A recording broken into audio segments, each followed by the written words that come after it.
দেখো বন্ধুরা, আমরা রেজোনেন্স শিখছি, তাই তো? রেজোনেন্স কিছুদিন আগেই তোমাদের শেখানো হলো। তো রেজোনেন্স তোমরা করছো, ভালো লাগছে আর কি। প্রথম দিন আমরা জাস্ট স্টেট চেনের উপর রেজোনেন্স করেছি, যেটাকে আমরা ওসেনের সাথে জাস্ট কম্পেয়ার করছিলাম, ওসেনের ফ্লোয়ের সাথে কম্পেয়ার করছিলাম। সেকেন্ড দিন আমরা সাইক্লিক মলিকুলার রেজোনেন্স করলাম, যেটাকে আমরা মিউজিক্যাল বল আর পাসিং দ্য বল যেখানে হয় তার সাথে কম্পেয়ার করেছি। তো সেইখানে আমরা আছি, পাসিং দ্য বলেই আছি। তো এরকম সাইক্লিক কম্পাউন্ড অনেক রকমের হয়। তো এক ধরনের কম্পাউন্ড তোমাদেরকে আমি দেখিয়েছি, আরেক ধরনের কম্পাউন্ড একটুখানি দেখে নেব। তোমরাই পারবে যে কিভাবে রেজোনেন্স হয়, রেজোনেন্স বা কনজুগেশন কিভাবে হয়। ডিলোকালাইজেশন হয়েছে, কারণ ইলেকট্রনের লুজ ইলেকট্রনের ডিলোকালাইজেশন হয়েছে, এক জায়গা থেকে আরেক জায়গায় সেটা জাস্ট ফ্লো করতে থাকে। কোথা থেকে ফ্লো করতে থাকে? অবশ্যই হায়ার ইলেকট্রন ডেনসিটি থেকে লোয়ার ইলেকট্রন ডেনসিটি থেকে। তো আমাকে জাস্ট হায়ার আর লোয়ার ইলেকট্রন ডেনসিটিটাকে জাস্ট ফাইন্ড আউট করতে হবে, আর বাকিটা খুবই ইজি। ঠিক আছে, আই থিঙ্ক চলো স্টার্ট করো, নিশ্চয়ই পারবে, বুঝতে পারবে। তো প্রথমে একটা মলিকুল নিচ্ছি।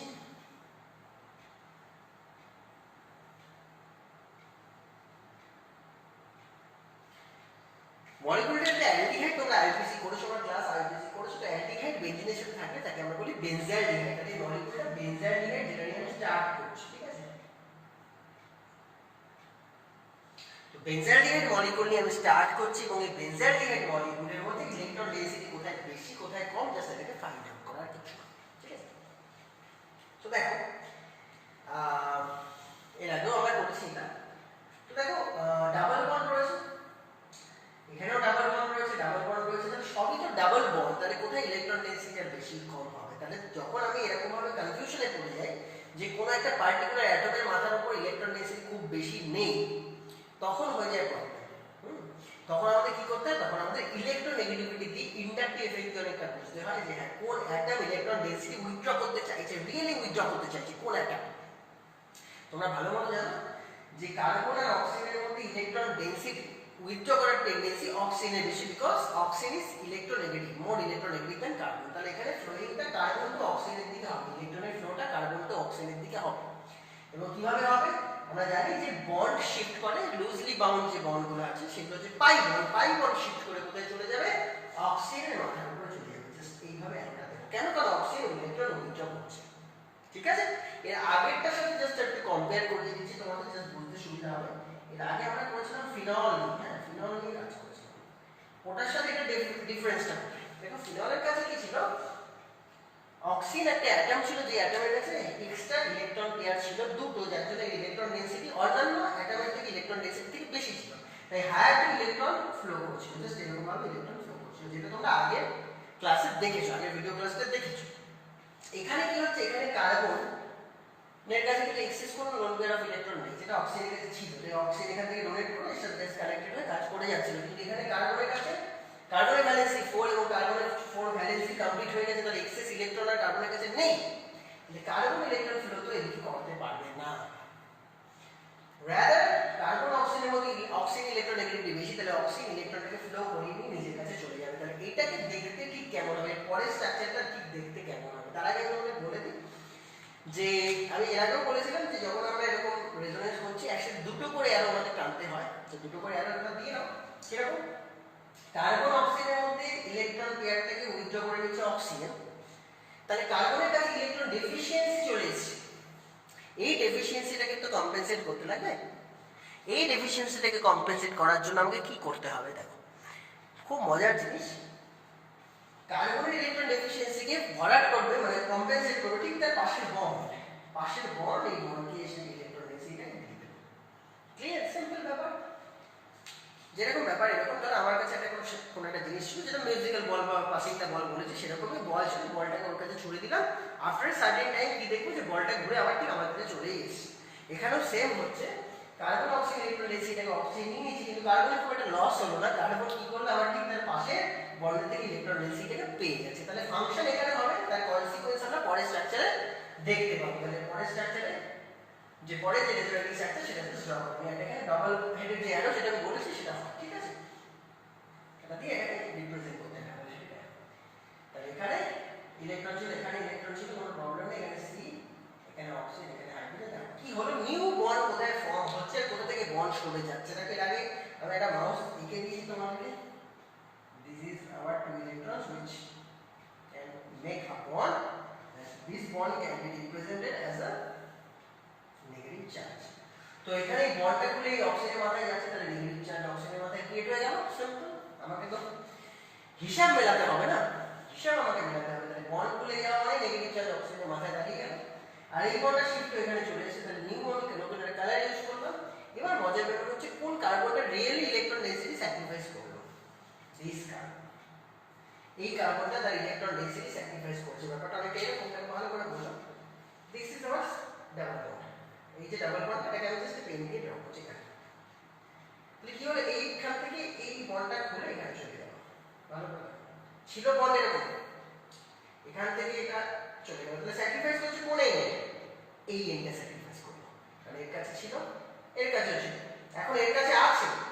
এটা যখন শিফট হচ্ছে তখন এর কাছে আছে, মানে এই কিন্তু লুজ করেছে। এই সেন্টারটা স্যাক্রিফাইস করলো, যেই সেন্টারটাকে মার্ক করেছে সেটা স্যাক্রিফাইস করলো। আমরা বলেছি এর আগে, যারা ইলেকট্রন ডেনসিটি ডোনেট করে তাদের মাথায় পজিটিভ চার্জ জেনারেট হয়ে যায়, যারা অ্যাকসেপ্ট করে তাদের মাথায় নেগেটিভ জেনারেট হয়ে যায়। মানে অক্সিজেন অ্যাকসেপ্ট করেছে তাহলে তার মাথায় নেগেটিভ চার্জ জেনারেট করেছে, আর কার্বন জাস্ট ডোনেট করেছে তাহলে কার্বনের মাথায় পজিটিভ চার্জ জেনারেট। ক্লিয়ার ব্যাপারটা? একদম সিম্পল। এবার কি হবে, এরকম মিউজিকের বলটা জাস্ট শিফট হতেই থাকবে। এবার ডাইরেক্ট তোমাদের শর্টকাটে নিয়ে চলে যাচ্ছে, কারণ শুধু শুধু তোমাদেরকে আমি খাটনি করাতে চাই না। সিম্পল, আমি তোমাদের বলেছিলাম হলো জাস্ট কিছু হেক্সাগন ড্র করতে। হ্যাঁ, এবার আমি হলো জাস্ট হেক্সাগন কিছু ড্র করবো। আমরা জানি যে এই ধরনের সাইক্লিক স্ট্রাকচার টোটাল 5টা রেজোনেটিং স্ট্রাকচার হয়। এর আগের দিনে আমি দেখেছি, তাহলে 5টা হলো আমাদের ড্র করতে লাগে, তার মধ্যে দুটো হলো আমাদের ড্র হয়ে রয়েছে, আর জাস্ট 3টে হলো আমাদের জাস্ট ড্র করে রাখতে হবে। তাহলে সিম্পল হয়ে যাবে কাজটা অনেকটা শর্টকাট, উইদিন মিনিট। এক মিনিটও ঠিক মতো লাগবে না, 30 সেকেন্ডে তুমি সলভ করে দেবে। কি সিম্পল। আমি বলেছি যেখানে চার্জ থাকবে ঠিক তার পরের স্ট্রাকচার, রেজোনেটিং স্ট্রাকচারে কি হবে, যেখানে তোমার চার্জটা ছিল নেগেটিভ বা পজিটিভ, এখানে পজিটিভ, ঠিক তার পরের মানে সেকেন্ড অ্যাডজাসেন্ট কার্বনে গিয়ে সেটা শিফট হয়ে যাবে। তাহলে এখন কি হবে, এই যে অ্যারোটা আছে, পজিটিভটা যেটা আছে, সেই পজিটিভটা এখন শিফট হয়ে যাবে first adjacent, this is our second adjacent, second adjacent থেকে এটা শিফট হয়ে যাবে। তাহলে ডবল বন্ডগুলোকে কোথায় শিফট করবে, অবশ্যই চার্জে বন্ড শিফট করানো যাবে না। এর আগের দিন বলেছি সেম রুল, আলাদা কিছু নেই, চার্জে কিছু শিফট করানো যাবে না। তাহলে এই হচ্ছে আমার সি, এই হচ্ছে আমার সি এম, যা ছিল তাই কাটলাম। এখানে কোনো প্রবলেম হয়নি, এখানে যা ছিল তাই। ডাবল বন্ড আমি বলেছি একই কার্বনে দুটো ডাবল বন্ড হয় না কোনোদিন, তাহলে এখানে কোনো ডাবল বন্ড আমি দিতে পারবো না, কারণ একই কার্বনে দুটো ডাবল বন্ড হয়ে যাবে এই কার্বনে, তাহলে এটা দেওয়া যাবে না, এখানে দিতে হবে। এবার হচ্ছে এখানে দেওয়া যাবে, এখানে দেওয়া যাবে না। কেন দেওয়া যাবে না, কারণ এখানে দুটো হয়ে যাবে ডাবল বন্ড, এই কার্বনে দেওয়া যাবে না। বুঝতে পারছো কোথায় ডাবল বন্ড দিতে হবে? তাহলে এখানে দেওয়া যাবে কি, এখানেও দেওয়া যাবে না, কারণ এই সেন্টারে চার্জ আছে। চার্জ থাকলে সেই জায়গাটাকে অ্যাভয়েড করো। কত ছোট ছোট রুল, জাস্ট এইগুলো বলেই দিয়েছি আগে, এখানে প্লেস করো, কোনো প্রবলেম নেই। ক্লিয়ার আছে? বুঝতে পারছো? এইভাবে দুটো তুমি জাস্ট বন্ড প্লেস করে দিতে পারো। কত সিম্পল বুঝে গেছে? as simple as that. Just a minute, hold a second. Sorry for the interruption. দেখো কি হয়েছে, আর কিছু না। এরপরে তাহলে অ্যারো সাইনটা আমরা কিভাবে দেবো, অ্যারো সাইনটা কিভাবে এখান থেকে এখানে এলো এটা বোঝাতে তো হবে। দেখো এখানে একটু আলাদা অ্যারো হয়, কারণ তুমি দেখছো বন্ডের ইলেকট্রন ডেনসিটি বাইরে বেরিয়ে যাচ্ছে। এর আগের দিন তোমাদের একটা রুল শিখিয়েছিলাম যে angle to bond, bond to angle, এই রুলটা তোমাদের আগের দিন শিখিয়ে দিয়েছিলাম। এ বি বি এ, হ্যাঁ, এটা নর্মাল, যখন উপর থেকে ভেতর দিকে ইলেকট্রন ফ্লো করে তখন এই রুলটা আমাদের অ্যাপ্লাই করতে হবে, এ বি বি এ। কিন্তু এখানে কিন্তু বাইরে থেকে দেখতে পাচ্ছ, এর আগের দিন কি হয়েছিল, রিং এর ভেতরে ইলেকট্রন ডেনসিটি ঢুকছিল। তাহলে আমাদের রুল ছিল a to b, b to a। It means angle to bond, bond to atom to bond, bond to atom, এটা বলছিল। এখন কি হচ্ছে, এখন সিস্টেম থেকে বাইরে গেছে, মানে এই যে আমাদের কি যে বেনজিন রিং, অ্যারোমেটিক রিং, সেখান থেকে ইলেকট্রন ডেনসিটি বাইরে গেছে। তাহলে এখানে একটুখানি রুলটা চেঞ্জ করে দাও, this is bond to bond rule. This rule is just bond to bond, আর কিছু একটু মাথায় রাখো, একটা বন্ড একটা বন্ডের ঘাড়ে গিয়ে পড়বে, জাস্ট এইটুকু মাথায় রাখার কিছু করতে হবে। তাহলে এখানে আমাদের এইখানে দেখো আমি বলেছি ইলেকট্রন ডেনসিটি কোথা থেকে কোথায় ফ্লো করে, higher to lower. Positive charge মানে কি, ইলেকট্রন ডেনসিটি হায়ার না lower, obviously lower, electron deficient. আর এখানে একটা বন্ড আছে, তার মানে কাছে ইলেকট্রন আছে, তাহলে এখানে ইলেকট্রন ডেনসিটি হায়ার। তাহলে ইলেকট্রন ফ্লো করবে কোথায়, higher to lower, electron density flow করবে। কিভাবে ফ্লো করবে, হায়ার ইলেকট্রন ডেনসিটি থেকে লোয়ার ইলেকট্রন ডেনসিটি ফ্লো করলো, but bond to bond shift হবে, একটা বন্ড আরেকটা বন্ড জেনারেট করবে। এবং যেহেতু এই কার্বনটা স্যাক্রিফাইস করে, যেখানে পজিটিভ ডিভাইসের পজিটিভ চার্জ দেওয়ার রুল আমি তোমাদের শিখিয়ে দিয়েছি কিভাবে রেজোনেন্স স্ট্রাকচারগুলোকে ড্র করতে হয়, আর অ্যারোটা এখন শিখিয়ে দিলাম, অ্যারোটা জাস্ট বন্ড টু বন্ড, এটুকু মাথায় রাখো, ঠিক আছে? আর স্ট্রাকচারের নাম দিতে লাগবে, this is our structure 1, this is our structure 2, this is our structure 3, this is our structure 4, this will be our structure 5. now next পজিটিভটা কোথায় হবে? এখানে ছিল, তাহলে সেকেন্ড অ্যাডজেসেন্ট থেকে পজিটিভটা দাঁড়াবে, তাহলে second adjacent means this end this, এটা হচ্ছে আমাদের সেকেন্ড অ্যাডজেসেন্ট। তাহলে ডাবল বন্ডগুলো কোথায় প্লেস করবে?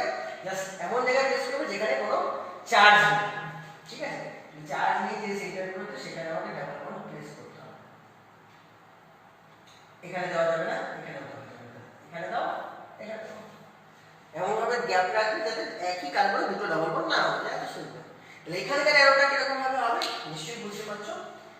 জাস্ট আমাদের যে অ্যারোটা হয়েছিল, এই অ্যারোটা আমরা দিলাম, এই যে অ্যারোটা আমরা দিলাম, কত কিছু ছোট ছোট মাইনিউট থিংস আমাদের মাথায় রাখতে হবে। এই যে আমরা অ্যারোটা দিলাম, এখানে আমরা একটা অ্যারো দিয়েছিলাম, অ্যারোগুলো জাস্ট দেখো, অ্যারোগুলো নেচার, অ্যারোগুলো দেখে কি মনে হচ্ছে এটা ক্লকওয়াইজ না অ্যান্টি ক্লকওয়াইজ? অবভিয়াসলি এটা অ্যান্টি ক্লকওয়াইজ, কাউন্টার ক্লকওয়াইজ, তাই তো? তাহলে কাউন্টার ক্লকওয়াইজে আমাকে অ্যারো চালিয়ে যেতে লাগবে। প্রথম অ্যারোটা আমরা এখান থেকে এখানে দিয়েছি, নেক্সট অ্যারোটা আমরা এখান থেকে এখানে দেবো, সেটাই করছি। নেক্সট অ্যারোটা আমরা এখান থেকে এখানে দেবো, বাট অবশ্যই বন্ড টু বন্ড। কেন এখানে দিলাম? কারণ কার্বনের যে পজিটিভ সেন্টারটা হচ্ছে সেই পজিটিভ ইলেকট্রন ডেনসিটি কম আছে, তাহলে কোথা থেকে ইলেকট্রন ফ্লো করবে? হাই ইলেকট্রন ডেনসিটি থেকে লোয়ার ইলেকট্রন ডেনসিটিতে ইলেকট্রন ফ্লো করছে। কত simple, high to lower electron flow করছে, তাহলে হাইটা দেখে নাও যেখানে ইলেকট্রন ডেনসিটি আছে মানে বন্ড আছে, আর লোটা কোনটা যেখানে পজিটিভ চার্জ জেনারেট করেছে, তাহলে high to low electron density flow করে গেছে। আর পজিটিভ চার্জটা ঠিক দ্য সেকেন্ড অ্যাডজেসেন্ট কার্বনে গিয়ে ফিক্সড হয়ে গেছে। নেক্সট আমাদের জাস্ট লাস্ট স্ট্রাকচার আমরা শিখিয়েছি, যেটা আমাদের ফার্স্ট স্ট্রাকচার হয়, লাস্ট স্ট্রাকচারটা তারই মিরর ইমেজ হয়। তাহলে এখানে যেরকম আমি অ্যারো দিয়েছিলাম ঠিক তার অপোজিট ভাবে অ্যারোটা দেবো। এই যে বলটা রয়েছে জাস্ট এটাকে এখানে শিফট করে দাও, জাস্ট এর মিরর ইমেজ, জাস্ট এর মিরর ইমেজ। আর বাকি যা ছিল সেম, এখানে যা ছিল তাই রাখো। সি ডাবল বন্ড স্ট্রাকচার ড্রয়িংটা তোমাদের শিখিয়ে দিলে অ্যারোটা যা টানবে, অ্যারোটা কিভাবে টানবে সেম কাউন্টার ক্লকওয়াইজ অ্যারো দিতে লাগবে। মানে কাউন্টার ক্লকওয়াইজ এই বন্ড টু বন্ড, প্রত্যেকটা কেসে আমি বন্ড টু বন্ড নিয়ে এনেছি। এইটা একটু অন্যরকম, একটু নতুন, মানে বন্ড টু বন্ড হচ্ছে। এবং তার জন্য কি হবে, আমরা আগে থেকে ফিরে আসতে হবে, যেটা আমরা ফার্স্ট ফাংশনে করেছিলাম ঠিক তার অপোজিটটা মেইনটেইন করে দেব, ঠিক আছে? That's how you make the resonative structures of the functional groups which withdraws the electron density from the benzene. আর এখানে কি ছিল, একটা ফাংশনাল গ্রুপ এমন ছিল যেটা ইলেকট্রন ডেনসিটি বেনজিন রিং এর ভেতরে দিয়ে দেয়, আর এখানে একটা অন্য জিনিস শিখছি যেখানে ইলেকট্রন ডেনসিটি বেনজিন রিং থেকে তুলে নেয়। এমন যদি কখনো হয় তাহলে এরকম ভাবে আমাদের রেজোনেটিভ স্ট্রাকচারগুলো ড্র করতে হবে। তাহলে একটু সামারাইজ করে দিই, জিনিসটা কিচ্ছু না, হলো কিছু আমাদের হেক্সাগন ড্র করতে হবে, যেখানে আমরা পজিটিভ চার্জ দেখবো ঠিকঠাক সেকেন্ড অ্যাডজেসেন্ট কার্বন আমরা পজিটিভটাকে প্লেস করে এখানে ছিল, তাহলে পরেরটা শিফট এখানে চলে গেল, তারপরটা শিফট এখানে চলে গেল, তারপরেরটা নেই কারণ ওটা ডিসেবল করে আমাদের ফার্স্ট স্ট্রাকচার নিয়ে আসতে হয়েছে, সিম্পল। আর আমাকে কিভাবে অ্যারোটা চালাতে হবে? Counter clockwise, counter clockwise, counter clockwise, counter clockwise. কিভাবে? বন্ড টু বন্ড এখন শিফট করতে হবে, বন্ড টু বন্ড। কোথা থেকে? অবশ্যই high electron density to lower electron density. High electron density মানে যেখানে বন্ড আছে, আর লোয়ার মানে যেখানে পজিটিভ চার্জ আছে, তাহলে higher to lower electron density flow করছে, higher to lower electron density flow করছে, again higher to lower electron density flow করছে, ঠিক আছে? এতটা সহজ জিনিস, এখানে আর কিচ্ছু নেই। তাহলে এই কটা জিনিস তোমাকে মাথায় রাখতে হবে, bond to bond, higher to lower electron density flow করা, আর হলো কিছু হেক্সাগন ড্র করে নাও, তাহলে কাজ হয়ে যাবে। আর এরকম কিছু একটা এক্সাম্পল দিই, মজা করে নাও বাড়িতে বসে বসে, এগুলো কখন দেখো সময় কেটে যাবে, কখন সময় কেটে যাবে বুঝতেও পারবে না, এত সহজ জিনিস। এখানেও তাই, সি ডাবল বন্ড আছে, উইথড্র করে নেওয়ার মধ্যে এটা একটা করো, সায়ানাইড দিয়ে দিলাম, সায়ানাইডও তাই, ইলেকট্রন ডেনসিটি বাইরে টেনে নেবে, নাইট্রোজেন ইজ মোর ইলেকট্রোনেগেটিভ, দেওয়া যেতে পারে। ইডি দিলাম, ইডি এখন মাথায় ঢোকানো দরকার, ED what is ED, what is ED, কারণ আমরা সি ডাবল বন্ড এটা জাস্ট টেনে নেবে, একটু মাথায় রাখো, জাস্ট প্র্যাকটিস একটু নেওয়া হচ্ছে।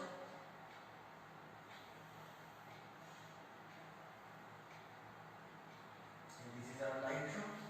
এই চারটে হোমওয়ার্ক দেওয়া হলে চারটে হোমওয়ার্ক করে আমাকে জাস্ট হোয়াটসঅ্যাপে পাঠাও, তাহলে প্রত্যেকটা পাঁচটা পাঁচটা করে রেজোনেটিভ স্ট্রাকচার আমাকে ড্র করতে হবে, ঠিক আছে? 1 2 3 4 5। আর কোনো ছোট ছোট জিনিস যেটা বুঝতে অসুবিধা হচ্ছে সেটা যদি চলে আসে তাহলে হোয়াটসঅ্যাপে জিজ্ঞেস করো, আচ্ছা প্রথমে দেখে দেখে করো, ইমিটেট করো, দেন ওটাকে তুমি অন্য একটা প্রবলেমের উপর অ্যাপ্লাই করে দেবে, ঠিক আছে? তাহলে আমাদের কাজ হয়ে যাবে। আই থিঙ্ক ক্লাসটা ভালো লেগেছে, করতে করতে আরো শিখবে, মজা লাগবে আরো। চলো নেক্সট ক্লাসে দেখা হবে, বাই।